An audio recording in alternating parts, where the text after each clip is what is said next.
এই দেখুন বন্ধুরা, এখানে আমি দেশি আমড়া নিয়েছি। তো আজকে আমি আমড়ার টক করব।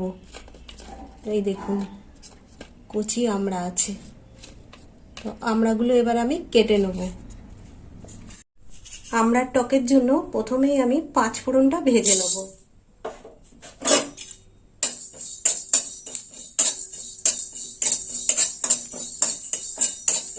পাঁচ ফোড়নটা ভাজা হয়ে গেছে। এবার 5 ফোড়নটা নামিয়ে নেব। কড়াই দিয়ে দেবো সরষের তেল। দিয়ে দিলাম তেল। ফোড়ন দেবো। ফোড়নে নিয়েছি শুকনো লঙ্কা। লঙ্কাটা একটু ভেজে নেব। হয়ে গেছে ভাজা। এবার আমড়া দিয়ে দেবো। আমড়া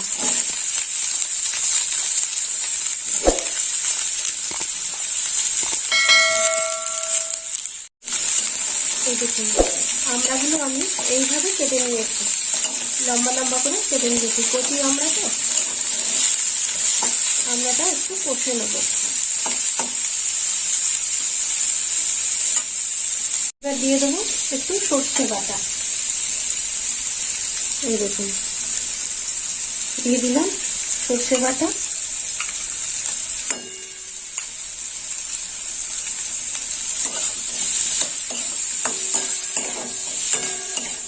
আর একটু নেড়ে চেড়ে নেবো। দেবো লবণ। দিয়ে দিলাম লবণ।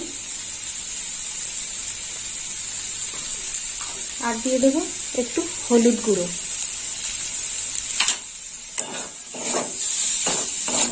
ভালো করে নেড়ে চেড়ে নেবো আমরা।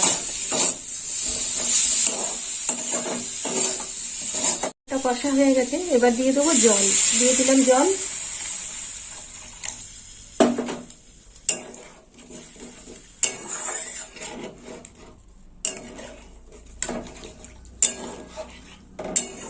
ভালো করে ফুটবে। টকটা ফুটে গেছে। এবার দিয়ে দেবো চিনি। এখানে আমি 100 গ্রাম চিনি নিয়েছি। দিয়ে দিলাম চিনি। আর এখানে 5 ফোড়নটা ভেজে নিয়েছি। 5 ফোড়নটা এবার গুঁড়ো করে নেবো শিলে। আর একটু নেড়ে চেড়ে দেবো। ব্যাস ফুটুক। এই দেখুন বন্ধুরা, আমরা টকটা হয়ে এসেছে। এবার পোস্ত বাটা দিয়ে দেবো।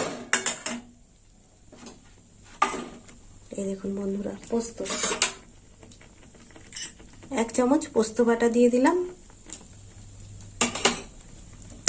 আর একটু ভালো করে নেড়ে চেড়ে নেব।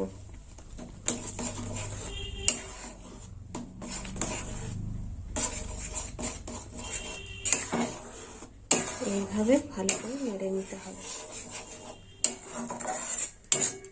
আর একটু ফুটবে। হয়ে গেছে আমড়ার টকটা। তো বন্ধুরা, আপনারাও এরকম বাড়িতে বানিয়ে খাবেন আর আমাকে কমেন্ট করে জানাবেন কেমন খেতে হয়েছে আমড়ার টক।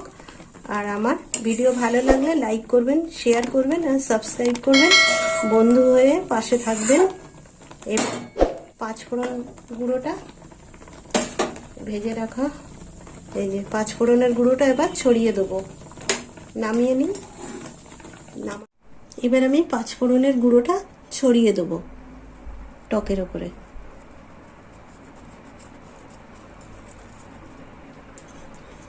আর একটু আছে, দিয়ে দিই।